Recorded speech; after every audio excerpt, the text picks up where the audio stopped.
Abra a sua Bíblia. Segundo livro dos Reis, no capítulo 4.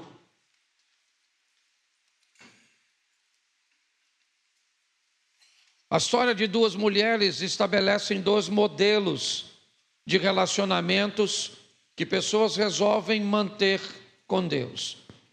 Conscientemente ou não, esses são também dois modelos de relacionamentos. Não são únicos, mas eu acho que vale a pena nós observarmos.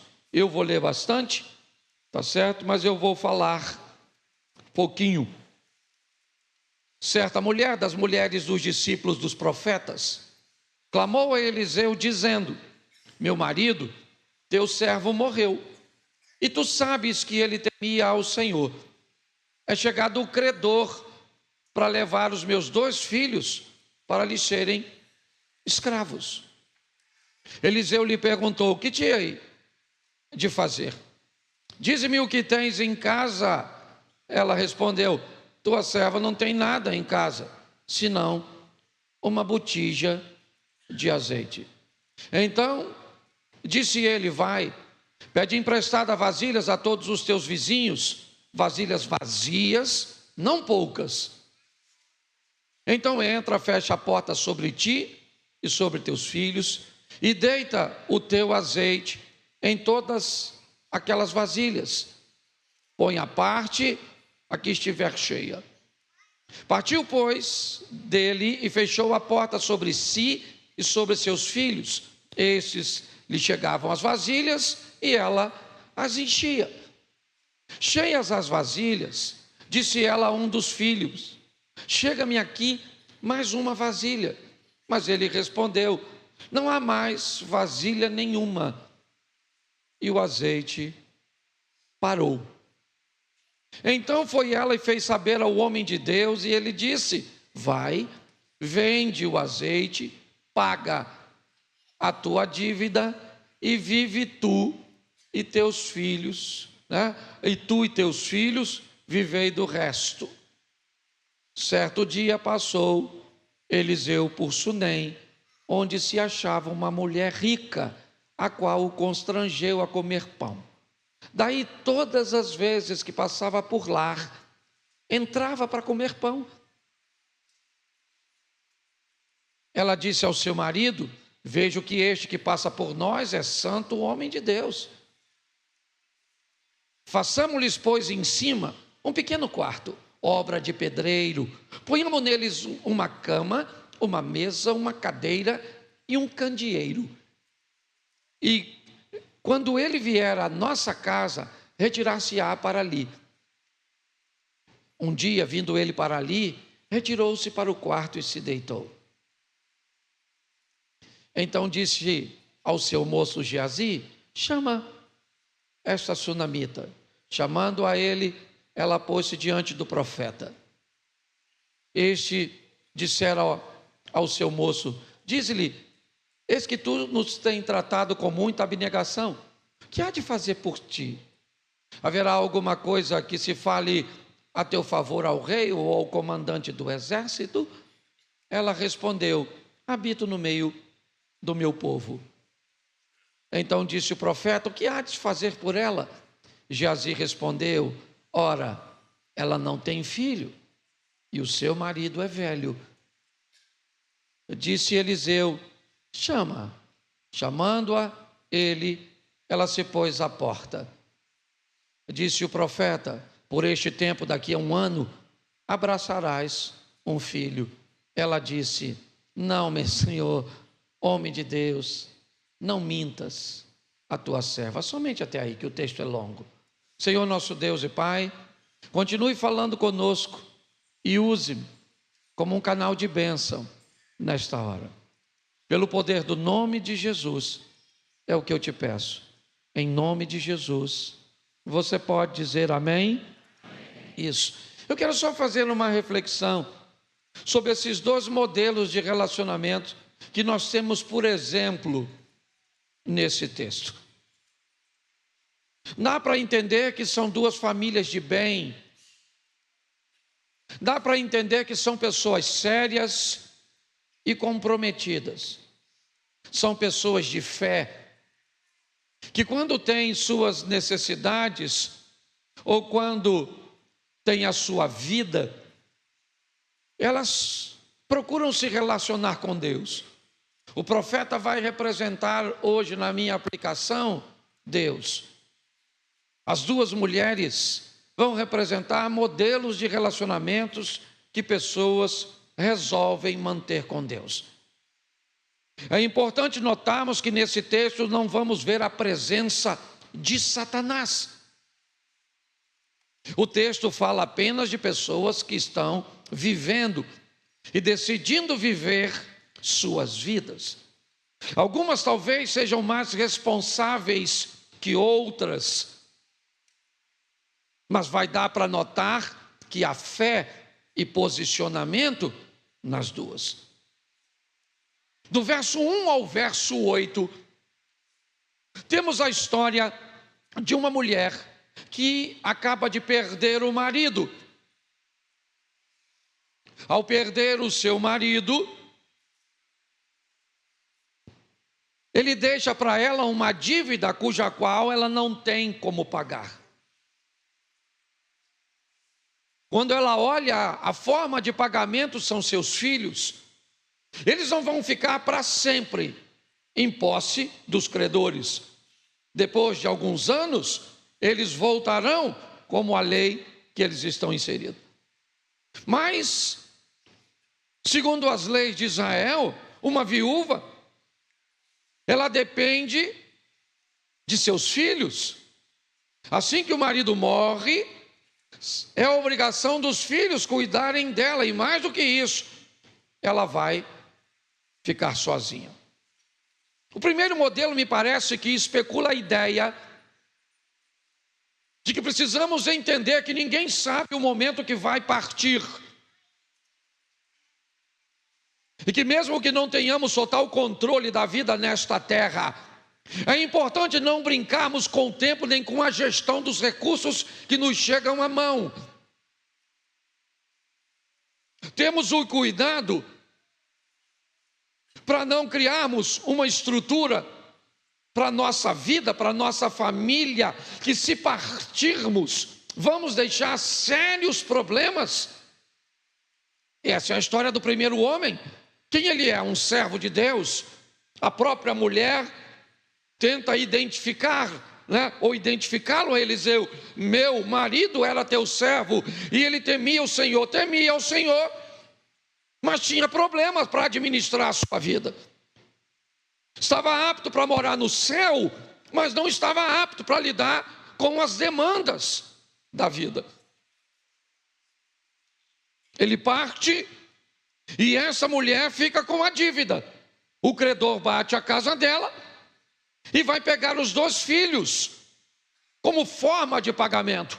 Desesperada, ela vai recorrer a Deus, na pessoa do profeta, no representante legal de Deus na terra. O profeta Eliseu. Você viu que ela vai até ele explicando a situação. Meu marido, teu servo, é morto, e um credor acaba de bater na minha casa, me apresentando uma dívida que provavelmente ela não tinha conhecimento. E ele diz: o que eu vou fazer? É como se o profeta dissesse: então quer dizer que você faz besteira com seus negócios, e quando dá errado, você vem e me procura? Me parece que é mais ou menos isso. O que eu tenho com isso? O que eu hei de fazer por você? Essa não é a minha esfera. Eu sou um profeta. Você precisa de alguma coisa espiritual? Eu estou aqui, eu estou pronto. Mas não é isso. O que você me traz é um problema que não precisava existir. Mas entendendo a situação, e se ele é um representante de Deus, inevitavelmente a misericórdia vai estar com ele. Então ele é duro inicialmente, mas ele diz a ela: o que eu tenho com isso o que eu vou fazer por você? Mas aí ele pergunta: o que você tem na sua casa? O que você tem em casa? Note que ele já sabe. Ele sabe que por mais que ela tenha alguma coisa em casa, o que ela tem em casa não é suficiente para resolver o problema dela. Porque se ela tivesse em casa algo que pudesse resolver o problema dela, ela não levaria seu problema ao profeta. Ela resolveria o problema e pronto.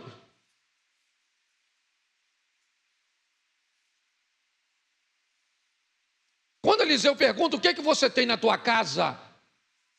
É obviamente que não há muito ânimo nela para responder. Então ela vai dizer: tua serva não tem nada a não ser um pouco de azeite numa vasilha. Eu só tenho um pouco. O que sobrou foi pouco. O que eu tenho não é suficiente. Bom, aí você está no lugar certo. Se está na presença de um Deus que é misericordioso e poderoso, e você conseguiu sobreviver mesmo lhe sobrando pouca coisa, isso significa que ainda há possibilidade de você se reerguer, porque você não sucumbiu ao fracasso. Ela poderia não ter ido ao profeta. Ela poderia ter questionado: se meu marido era um homem de Deus, por que é que está acontecendo tudo isso? Vou mais devagar um pouquinho, tá? É o que eu esqueço às vezes. Aqui.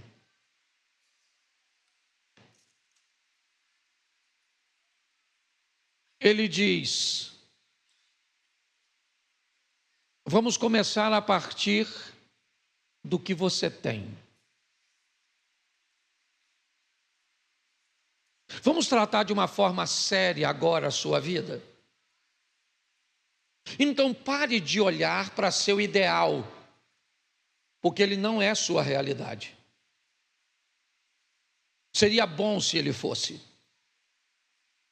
Pare de olhar seu casamento, pare de olhar sua vida financeira, pare de olhar sua vida ministerial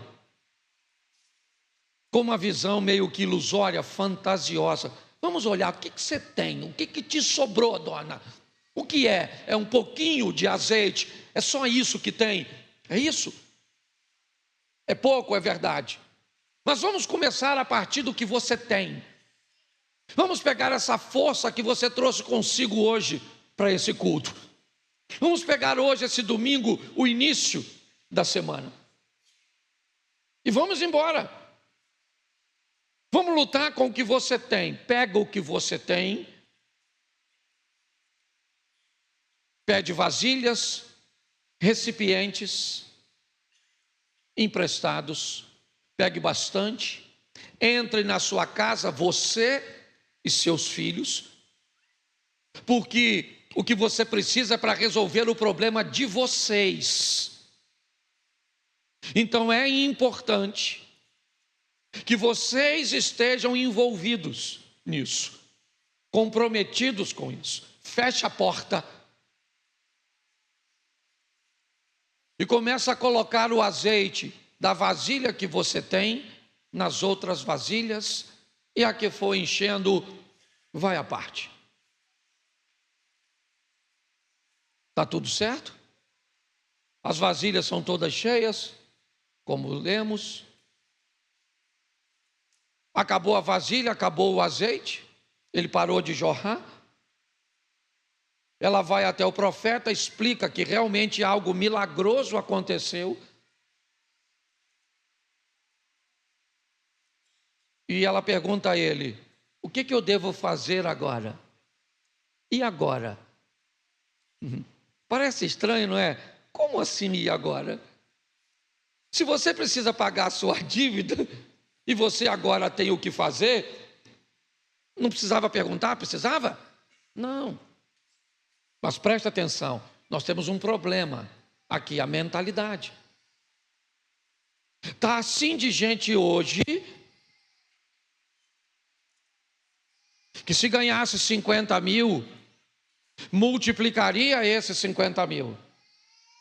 E assim de gente hoje, que se ganhasse os 50 mil, é só uma questão de tempo até os 50 que você ganhou ir para o bolso dos outros. É a mentalidade. Note que a instrução do profeta é óbvia demais. Vai, vende o azeite, paga a tua vida, mas é o final que eu confesso a você que eu não gosto. Vá viver do resto. Pega o que sobrou e vai viver com o que sobrou. Eu confesso a você que esse é um modelo de vida que eu não gosto para mim e eu não gostaria de indicar para ninguém, mas eu respeito quem gosta de viver no limite da sobrevivência. Ela foi, pagou a dívida e viveu do resto. No verso 9, entra a segunda história. Ela também é de uma mulher. A história também é de uma mulher. Ao contrário da primeira, essa segunda é rica. Ao contrário da primeira, o marido dessa não morre, pelo menos no capítulo 4. No capítulo 8, me parece que ele não está mais presente, o que indica que ele também já morreu. Mas ao contrário da primeira, a morte, e eu só estou aplicando assim, porque o texto diz que quando ela vai pedir a restituição de seus bens ao rei, ela está só com um filho, e Geazi é capaz de identificar isso, e o marido não está presente, o que indica provavelmente que ele também morreu. Morreu, mas ela não precisa de multiplicação de azeite. Morreu, mas ela não está carente, certo? Precisando de um milagre de Deus para isso. O que indica que a gestão dessa mulher de vida, desta família de vida, deste homem que provavelmente morreu, sua postura era diferente do anterior.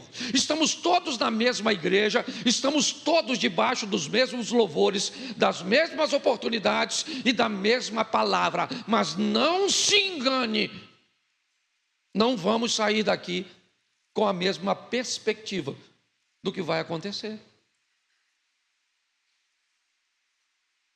Um culto que pode ser uma bênção para um, pode não ter efeito nenhum para outro.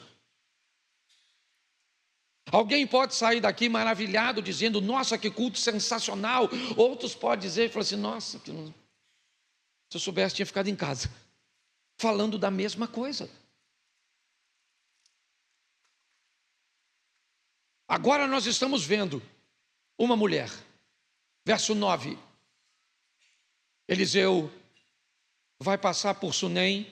Havia ali uma mulher rica, a qual o constrangeu a comer pão. Ela inicia um convite que não deveria ser feito por ela, e sim pelo seu marido. Ela não é chefe da família. Por isso talvez a expressão constrangimento, insistência. Por isso me parece que Eliseu inicialmente rejeita o convite, porque não era feito pelo marido, pelo chefe. E ela diz, eu quero que o senhor vá na minha casa comer pão, eu quero dar um lanche para o senhor e para esse moço. Ao contrário da primeira mulher que procura Deus, precisando de um milagre, a segunda também procura Deus no profeta, mas essa quer dar a ele alguma coisa. Ela não precisa. Há uma necessidade na primeira, que não há na segunda. Porque, tem gente que se relaciona com Deus por necessidade. Outros se relacionam com Deus por afinidades. Por entender quem Ele é. Eu não estou discriminando isso, não. Eu só estou estabelecendo dois modelos que talvez você consiga se encaixar em um deles. Agora, Eliseu vai à casa dela comer pão. E daí, um relacionamento começa. Obviamente que a primeira vez que ela leva Eliseu na sua casa, ela presta atenção em Eliseu. Ela presta atenção em Geazi. para descobrir se Eliseu e Geazi têm como frequentar sua casa. Obviamente que ao entrar na casa da mulher, Eliseu observa aquela mulher, observa seu marido, para descobrir se aquela casa é um local que ele deve frequentar.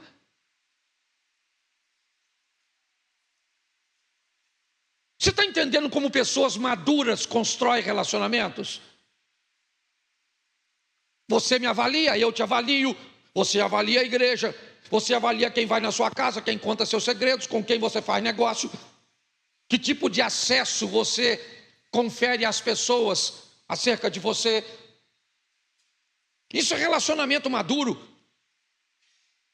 Por mais, você pode falar isso da boca para fora. É amigo de fulano, é meu amigo também. Isso é uma frase tola. O amigo de alguém pode chegar até bem recomendado para mim, mas para ser meu amigo tem que passar nos meus critérios. Nós estamos olhando agora para essa situação. Eliseu vai à casa dela, começa a comer. Daí, todas as vezes que passa por lá, ele entra para comer pão. Ele é bem-vindo na casa dela. Ela se alegra de recebê-lo, ele se alegra de passar por lá e está tudo certo. O relacionamento foi crescendo, crescendo, crescendo, crescendo, crescendo. Lembra quem é Eliseu? Eliseu representa Deus. E essa mulher representa um modelo de relacionamento com Deus. Alguns vivem o primeiro modelo, são 8 versículos, as coisas são muito rápidas, vivem seus milagres e de repente as coisas acabam. Outros não. Outros, a história prossegue. As coisas continuam. Agora, aquela mulher chama seu marido e diz: eu vejo que este que passa por nós é um santo homem de Deus. Quando ela chama a primeira vez, foi só para fazer um lanche, Abner. Mas já que ela se relacionou com ele, já que ela olhou para ele e ele olhou, já que eles se conheceram, ela diz: ele cabe na nossa vida. Dá para fazer um espaço aqui. Dá para eu me relacionar com Deus. Você sabe se dá para você se relacionar com Deus ou não? Dá? Ou não? Você tentou botar ele ou colocá-lo da noite para o dia de forma abrupta na sua vida? Foi isso? Você viu se dava para viver sem sexo, para viver com ele, já que você não está no matrimônio? Você já descobriu se dá para colocar boa parte de seus recursos financeiros no reino de Deus? Você já descobriu se dá para viver sem esse estilo de roupa, sem esse vocabulário, sem frequentar esses lugares? Você já descobriu se dá para controlar esse temperamento, esse ímpeto? Será que dá?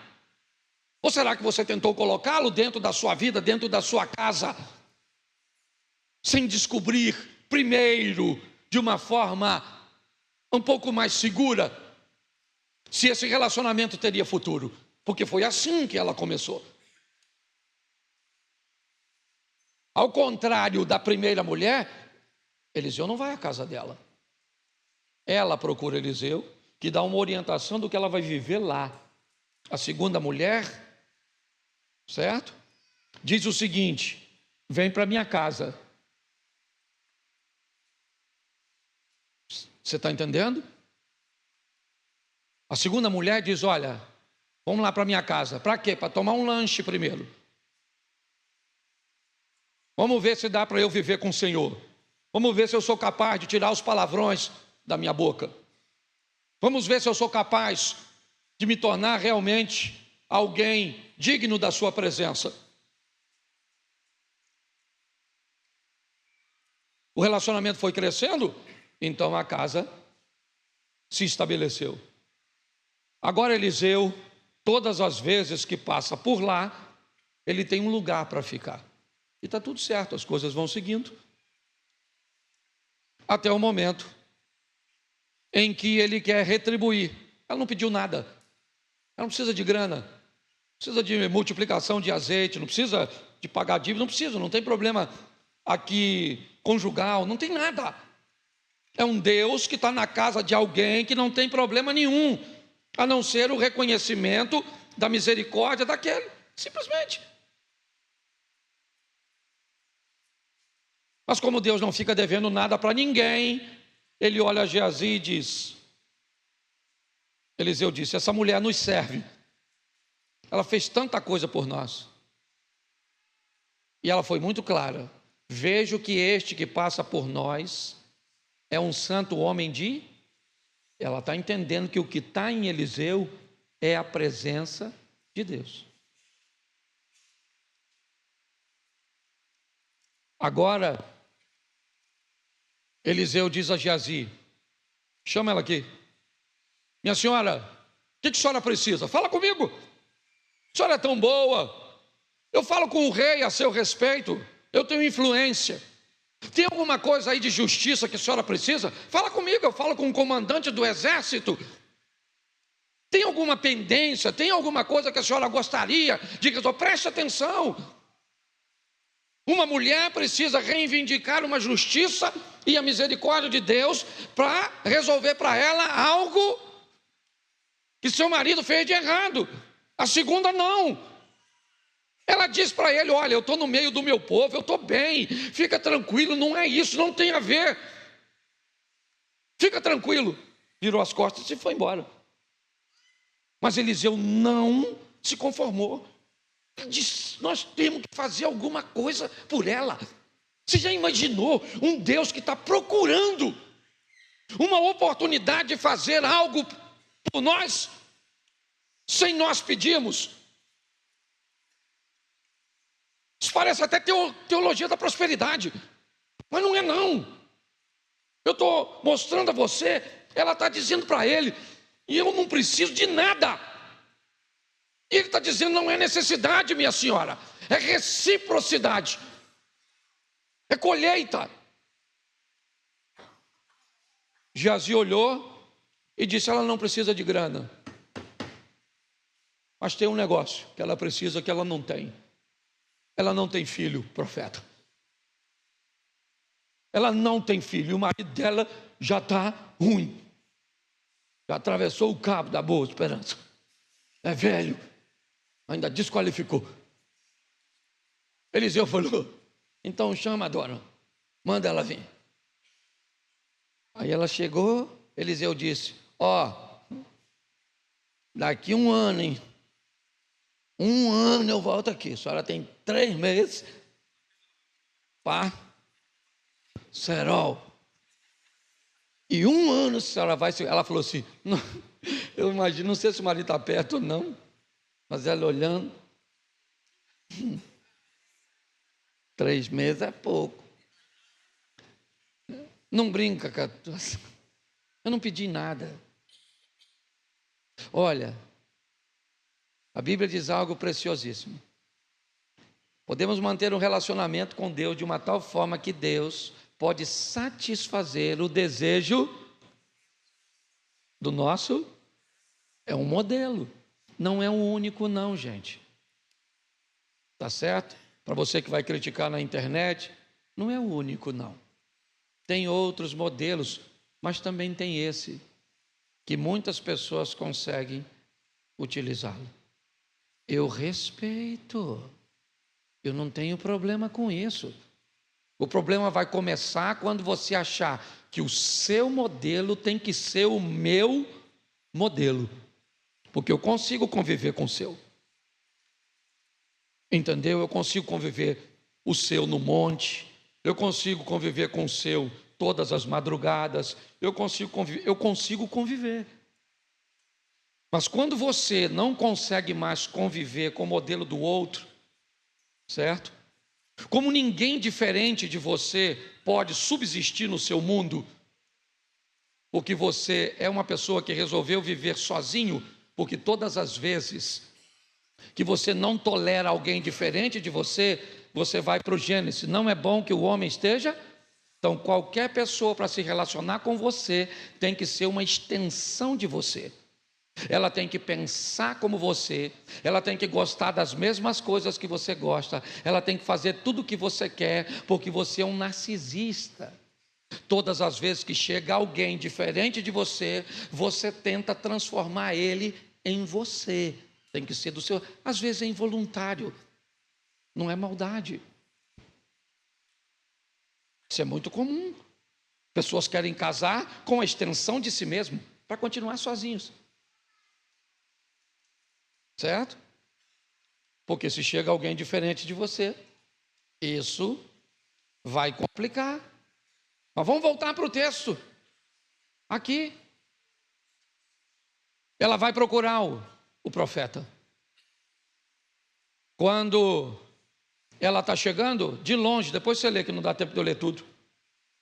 Eliseu olha para seu assistente e diz: ah lá, vem a sunamita. Vai lá e dá uma olhadinha lá. Vê como é que estão as coisas.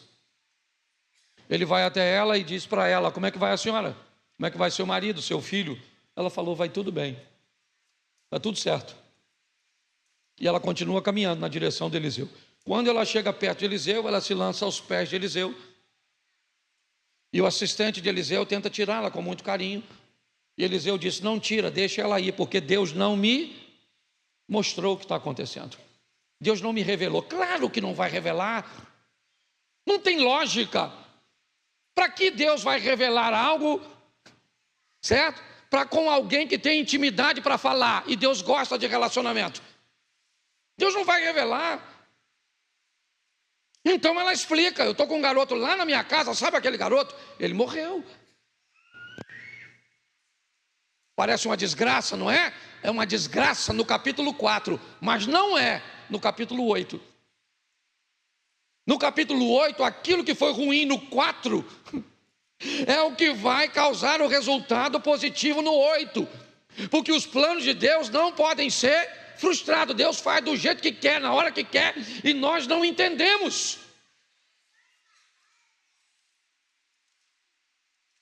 Eliseu vai para a casa dela. O menino ressuscita. Ela devolve e a vida segue. Capítulo 8 e a gente termina mais 5 minutos. Certo dia, capítulo 8, por favor. Aí é versículo. Capítulo 8, verso 1.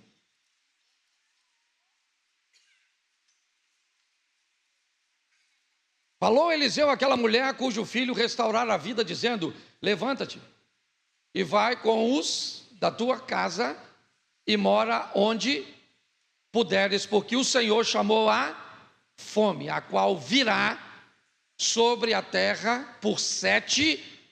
Isso. Eliseu vai até ela, presta atenção. Vamos colocar Deus aqui no lugar de Eliseu, nessa aplicação. Deus vai até ela e diz: pega tudo que você tem, sai daqui, porque durante 7 anos uma crise vai abater este lugar.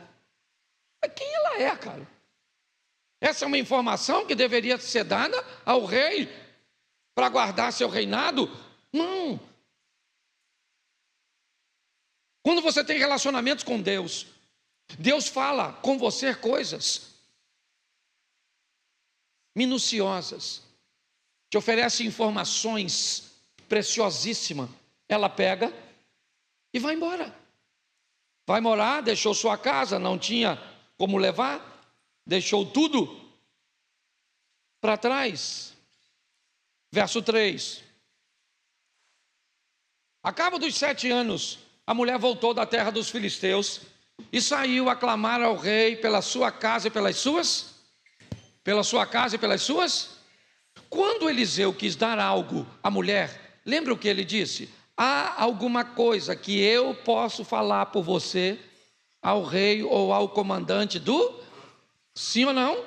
Capítulo 4, sim ou não? No capítulo 8, Eliseu está presente? Não. Não está. O texto, ela está clamando ao rei, depois de 7 anos, pela sua casa e pelas suas terras, verso 4.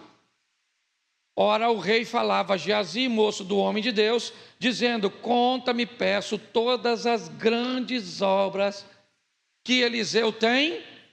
Isso, o rei falou: Geazi, conta uma daquelas histórias boas entre Eliseu e Deus e pessoas que você viu. Que história ele resolveu contar? Verso 5. Contava ele ao rei como Eliseu restaurara a vida a um morto, quando a mulher, cujo filho ele havia restaurado a vida, clamou ao rei pela sua e pelas suas. Então disse Geazi, o que é que Geazi disse? Isso, depois você lê.